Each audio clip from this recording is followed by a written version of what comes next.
Hi everyone, I'm Jarka from Design by Life, and this is episode 6 of Mindset Matters. And I'm really excited to welcome Jo Lam today to the show. And Jo and I will be chatting about her business building. She just started a beautiful company under the brand called Orli, Organic Living. So welcome, Jo. So excited to have you on the show. Hi, Jarka. Thanks for having me. Absolutely. Please tell us a little bit about yourself, about your business, and how you got started. Yeah, sure. Well, first and foremost, I'm a mom to 3 boys, happily married, and obviously the founder of the company Orli. I guess my journey started because I've always been focused on feeding my family chemical-free and organic food. I always feel like, if you keep your kids healthy, everything will be merry. When they say happy life, happy wife, health, happy life, for me, it's the kids.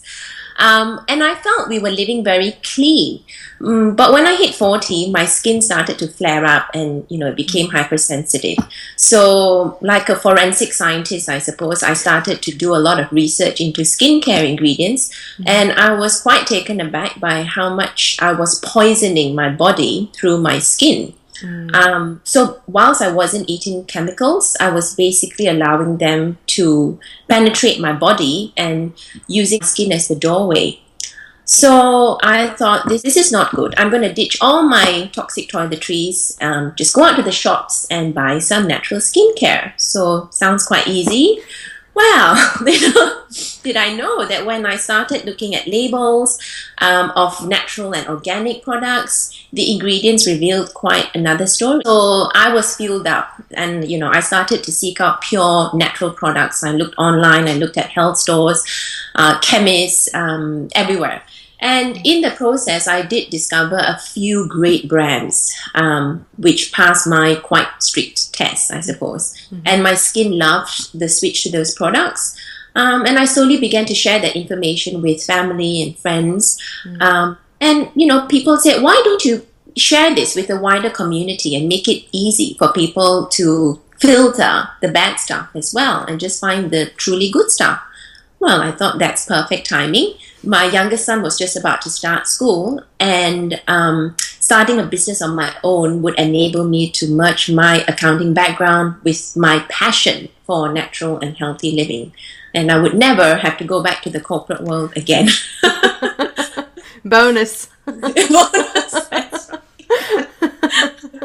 It is such a common story these days for business owners that I meet and entrepreneurs that they're seeking something in the market that's just simply not there. And out of frustration, they go and start their own business, right? Yes. Yeah. But it might sound really easy.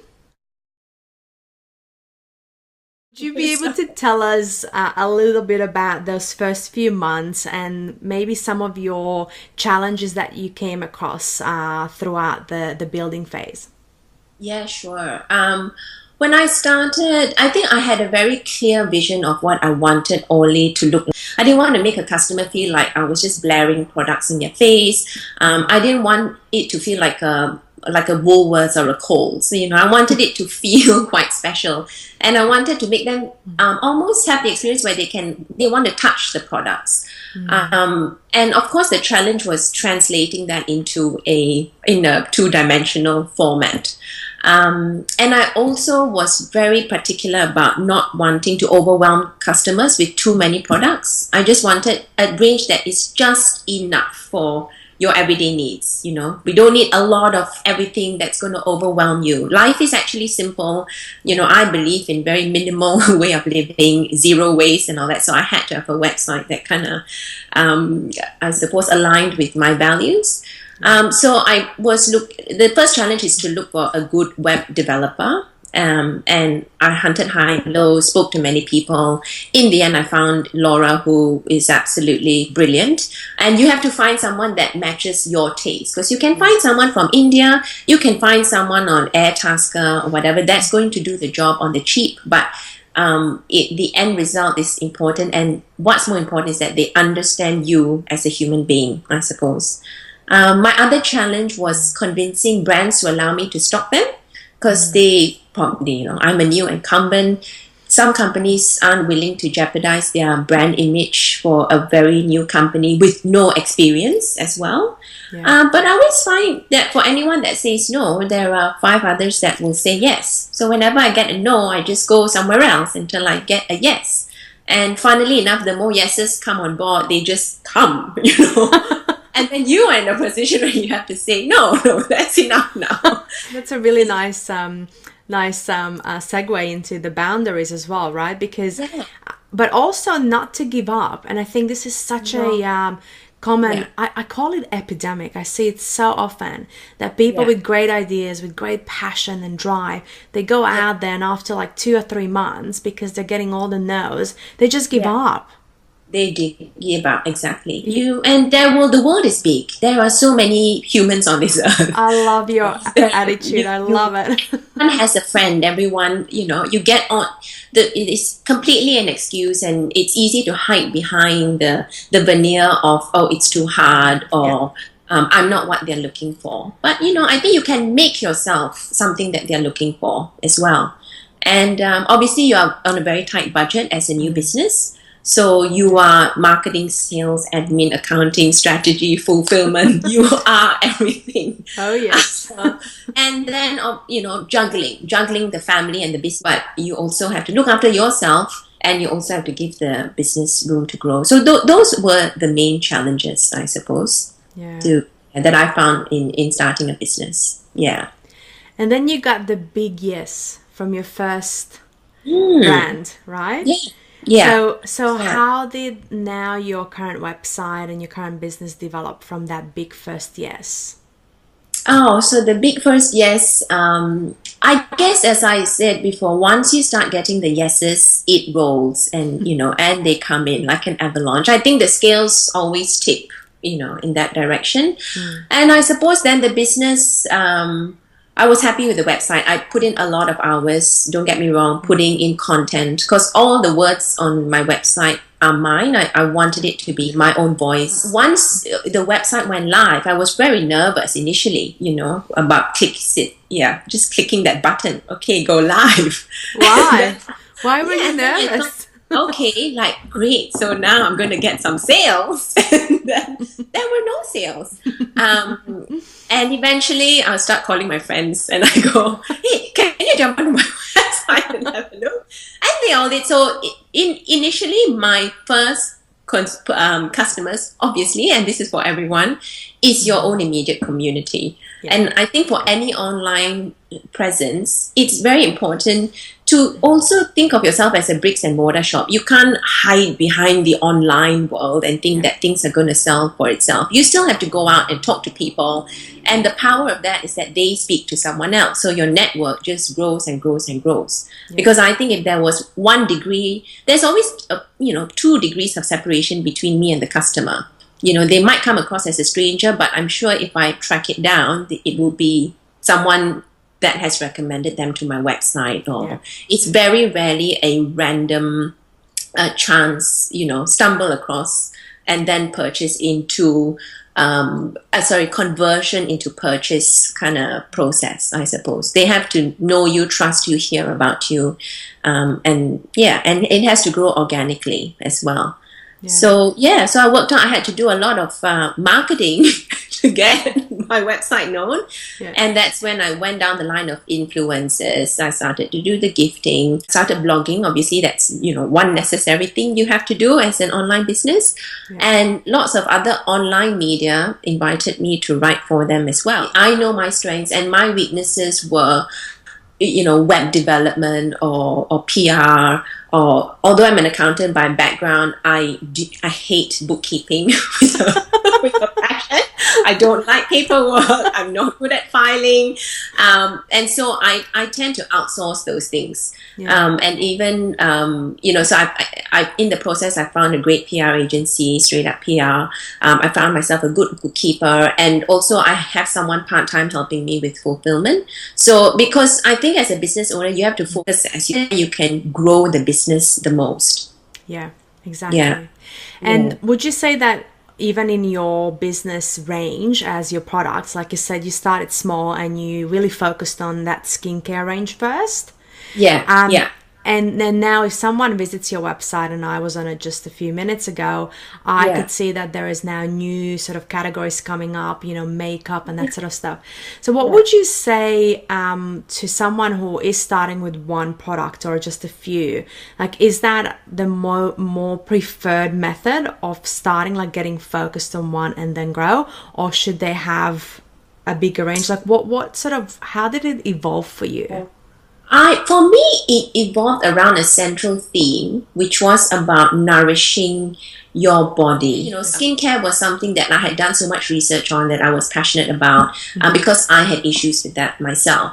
So I thought, okay, I'll start with that. But I also felt that when you're relaxed and when you are calm, and when your whole, when everything, it is your diet, it is what you put on your skin, it is how you think, it is your mindset, it is all those things actually that make you healthy and naturally beautiful. It's not just one thing. So I started to incorporate candles, because I think candles are very symbolic of that downtime. You light a candle, and in all cultures as well, is that, okay, it's time to just sit down, relax, have a chat, and it's just, work time is over. That for me, and that's why I've got, quite a few candles in my range. I'm getting in some teas as well, organic teas. So for anyone that's starting or thinking of putting together a product range, I think definitely you have to evaluate your story. The business is a representation of who you are, and all the loves of your life and all the passions. And it's about just sharing that. It's creating a hub, and you as a vessel of just carrying that message across to as many people as possible. This conversation right now actually just reminded me of a conversation I had with a group that I get together with every single month, once a month. We have a little mastermind group, and we were actually just talking about the whole topic of authenticity, and just how much it actually has to come back to your values, because your values and your story of how much of that you want to actually share in your business will then drive your decisions around your brand and around your messaging, around what you're going to be blogging about. It evolves over time just as much as we all as humans evolve, right? Absolutely. Yeah. It has to be a meaningful process, I think. Yeah. And I think people are looking for that more and more. They want to feel attached to companies. Although it's just an online company, they want the ethos behind it. People want to feel more connected at the end of the day. So I think, it's so destroying to keep buying big brands and mass-produced stuff. It's a challenge teaching your children that if you have something, you make sure you use it, and the more you use it, the more meaningful it becomes. Exactly. I think we should all live a life of more meaning, I think. Yeah, that's conscious living, right? And mindfulness one-on-one. And I think in countries like ours as well, like in Australia, we do have a lot of choice, and we are spoiled for choice. And it is so easy to just look around and see how others are behaving, and we are obviously at the hype of consumerism, and it's so easy to find an excuse or an explanation for that behavior, and you excuse it because you don't think twice whether it's right or wrong. Right? That's right. And that brings me to my next question. I know because of your values and also what you stand for as a human being and as a brand, ethical business and doing business ethically is really important to you. Yeah. Do you want to have a chat to us a little bit about your vision for your brand and how that is carrying that message? Yeah. I mean, I strongly believe that every single person or every decision that we make plays a role in shaping the world we live in, and in shaping the world our kids will live in. It's literally everything that you choose to buy or not buy. And I think businesses and organizations, no matter how big or no matter how small, have the ability to influence consumer pattern and behavior now and going forward. I think if more companies put ethics, sustainability, and mindfulness at their core, I really strongly believe that businesses that are driven by passion and motivated by doing just the right thing, not so much by the bottom line, will leave a stronger legacy. And for me, that's more important than being a multi-million-dollar company. At the end of the day, I ask myself, what legacy am I leaving, and will my children be proud of me, with this business? And my vision for Orli goes way beyond skincare. I'm using Orli as a means to deliver the message that all of us should be our healthiest, most naturally beautiful self. I refuse to focus on anti-aging or age reversals. I believe aging is not a disease. It's not a disease that needs to be cured or fixed. It's a beautiful, natural process. And to cultivate your own beauty, find your own beauty, define your own beauty based on your optimum mental health, mental and physical health, and your spiritual growth. I think that's what makes women beautiful. And now more than ever, they have to start defining their own and not be caught up in the tide of pressure with social media and everything else that's around us. It's very harder, I think, for young girls. And everything that you just said to me underpins this whole core message that I'm trying to put out there, which is the mindset really matters, right? Yes. Yeah. Because the mindset of how you perceive yourself, whether you accepted yourself, whether you embrace everything about yourself, your personality, your imperfections, the fact that you're aging, the fact that, you have to care for kids, all of those things that are part of life. If you embrace it and you really enjoy it, and you are in that moment really present and celebrating those gifts, because these are gifts of life, being in that present moment, honoring it, you're really actually fostering a lot more self-awareness. Yes. Yeah, absolutely. And I think that's a very strong word. Honoring is actually a great word, because I think in honoring, you got to honor each phase of your life, I think. Yeah, when you are a parent, you have to honor that phase. It's so important. That phase of your children being completely dependent on you. It's a phase that will pass, and you should never wish it to go away, although most moms do, of course. It's natural. There are moments when you go, I can't do this anymore. And in the startup of a new business, it's chaotic, it's crazy, you are groping in the dark, you're foraging, you pass, you have no idea what you're doing. But it's also, you're honoring that period of your life. You always have hindsight at the end of the day. But the most important thing is to address those things, not shy away from it, and still continue. I think still continue, because as I said, even with the no's or even negative thoughts, I think it's important not to honor them, but to be aware of them and to say, okay, why are they there? It's important to give it some kind of airtime as well, not to just shut it down, because it's also a necessary process to go through, to have that dialogue, even with negativity, because otherwise there would be no positivity. That's right, because negativity or fear can sometimes surface as an indication of our growth. Yeah. Because as soon as we enter a phase that's quite unknown, and it's changed to our perception of the world that we are used to, that can be this unknown fear. But it's not necessarily a bad thing. It's just natural, because that's how we are hardwired. That's right. So just still keep going and moving. For me, the big message, and I can see you're so self-aware. Like I loved our first conversation, and I'm loving this even more, because legacy is everything. Legacy is very important, and positivity, I think, is important, but it has its place because of negative. You have to have the light and the dark. Never let the dark win, I think. Keeping a hold of your fears and questioning why you fear those things in the first place. Are they real fears, or are they valid fears? Yeah. And talking yourself into doing something, that's more powerful than just kind of saying, yes, I can do this, I can do everything, I'm amazing. It's a really good point, because I think what we hear out there, you know, a lot of the inspirational or the motivational talkers do instill that false sense of confidence in you.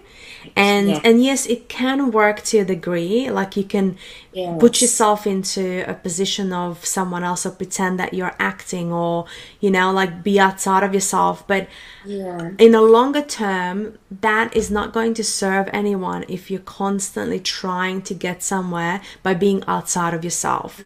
To me, building a business and going about every day, even just my choices in life, they're all about getting closer to myself. They're all about getting more inwards and getting more attuned with my intuition. Yes, absolutely. And that's such a another great word, choice, right? Because it's when you wake up each morning, you literally choose what kind of person you want to be. So I choose to be positive because there is no upside to being negative. I'll just stay in bed then. I mean, for marriages, in life in general, there are some days where you go, I choose to be in this marriage, you know. It's not always like wedding bells, and it's not candlelight dinners. Of course not. It's a choice that people make. And there's ebb and there's flows. But, you know, choosing, as you said, making a considered choice to be something maybe a bit bigger than yourself every day, I think gives you a good buffer, so that when things, you know, shit hits the fan, you have enough of a buffer to actually go, okay, like this, but I've got enough resources now, and then you build it up again. Whereas I think if you start from a low base, and if you are negative and you put yourself down a lot as well, there is no buffer. And I think buffers in life are very important, very powerful tools. You know, there's so many people that think they need business coaching when they start their businesses. So me as a coach, I get approached by a lot of smaller startups and early entrepreneurs in their first probably 2 to 3 years. And the amount of times that we actually had to go back to basics and really go back to looking at their life and their mindset and their choices and their fears. Because if you are not backing yourself, if you're not managing your fear, if you're not managing your workload, like you can get burned out so easily. Like that balance of really listening to yourself, listening and noticing your body and just channeling through your activities through that, I think it's so important. It is. And the burnout thing is so important, because I think for any new businesses, you can get bogged down in your to-do list. It never ends, and it goes on and on and on. And often, and you know, I could go through days like this where I'm doing, and you are so exhausted from the doing. But I've learned as well that it's really important to give yourself some air every day, if possible. Just come out of the water for a few seconds, breathe, or come out, get into the clouds for a bit and look down. And that allows you to have an aerial view of what's happening in your life, and things become a lot clearer. You know, just stop everything. Going for a walk is the best 10 minutes. Even if it's 10 minutes, it allows you to stop the work and getting buried. You cannot grow. You will not find new roots if you do not just allow yourself that space. And I think it's very important for new business owners to give themselves that time. How often do you do that? Well, I do a run maybe 3 times a week, and it's my meditation. I see it, you know, I let just thoughts come in and out. I solve a lot of problems in my 30 minutes. If you're not progressing, you're not standing still, but you regress. So you always need to move forward, not get bogged down, I think, by the everyday. Even if it's a little bit forward, it doesn't matter. It's a little step in the right direction. So let me challenge you on that one. So if there's someone out there right now thinking, I'm so stuck, honestly, I just don't know how to move forward, what would you tell them? I would say, if you can, just drop everything. Just drop everything, okay? For a few hours. Don't go out for retail therapy. Don't go and get big gulps of wine. I'm not saying that. I'm just saying, wow. No extremities. Yes, go outside on your own. That's a very powerful thing as well. Go for a very long walk.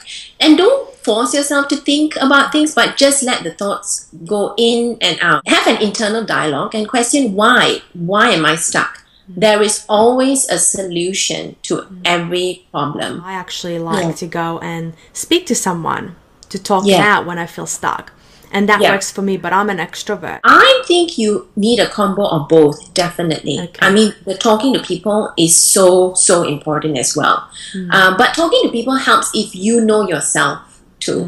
And you know, because otherwise you can really get very carried away with bad advice. And again, you have to siphon the good advice, the genuine advice, and sometimes people have agendas. Sometimes people only speak from what they are experiencing. But yes, it's very, when you kind of know where you are, it's so therapeutic to speak to people. And I always say again, share your ideas. I don't agree with the don't tell anybody, like, you know, I'm starting this new business. You know, why? You know, I don't want anyone to copy. I don't think anyone is going to copy you. Like, it takes you are, I'm me, you're you. But the more people you talk to, as you said, someone's going to give you an aha light bulb thought. Someone is going to give you some good advice in there. So you're right. I think it's good to wear your heart on your sleeve a bit too, because you get a lot of benefits from that. And it's also putting it out into the universe. Like, I couldn't agree more with you with that idea.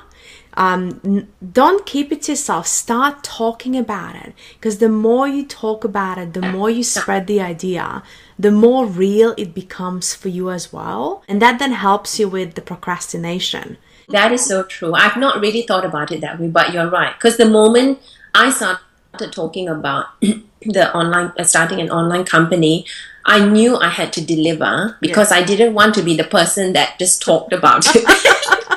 Yes, accountability, huh? Yeah, that's right. I think people get stuck because they actually don't know what the problem is. Yeah, stuck so to me indicates I'm fogged out. I don't know. Because if there's a problem, there is a solution. There is a solution. There are ways around it. It's when you can't define the problem, that's I think issue. We got to go back to the root of it. And that's when I think you have to reset. I always build in little reset buttons into my day, into my time. So even if I'm working at something, if I'm writing and I'm getting stuck, I always reset. I'll put the kettle on. That's my reset button, and make myself a cup of tea. Or I'll reset. I'll just go outside and take 10 deep breaths, and I'll come in, and that's a reset as well. Because otherwise, the day can be a series of quite bad events,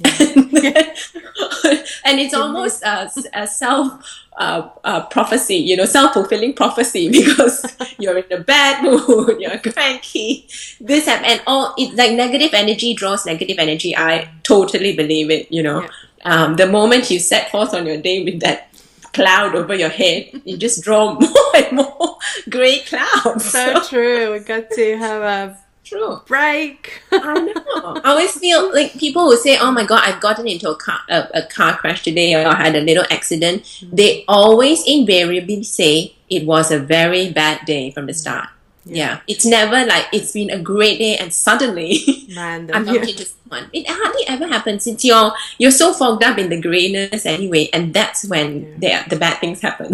Yeah, so true. Wow, so much goodness in this chat, Jo. I really enjoyed it. If someone wants to get in touch with you, where can they do that? And anything exciting also? Is anything exciting coming up for Orli in the near future? Orli is starting its own product line soon. The Orli range is about multifunctional fragrances. So they're elixirs made from all organic essential oils and magnesium. And they function to boost your immunity. They sanitize your hands, they clear your congestion, they make you feel good, they make you smell good, and it just gives you that boost. And it's all antibacterial, antiviral, so they're multifunctional product. So that's coming out soon. Beautiful. And you can find us on orli.com.au. Thank you so much, Jo. It's been such a pleasure. Thank you so much. Thanks for sharing your wisdom. You are so wise. So yeah, sometimes I do ramble on, but thank you. No, it didn't sound like ramble to me. Well, keep doing what you're doing as well. You've got a really special ability to draw, to make people feel very comfortable, and to draw out from people what is at their core. And that's not a skill that, a lot of people have. So I think, again, you're doing what you're destined to be doing, which is marvelous. Oh, thank you. Bless Keep you, darling. going. We we need more people like you. We need more people like us. So let's come and join the community, right? Thank you so much, Jo. It's been such a pleasure.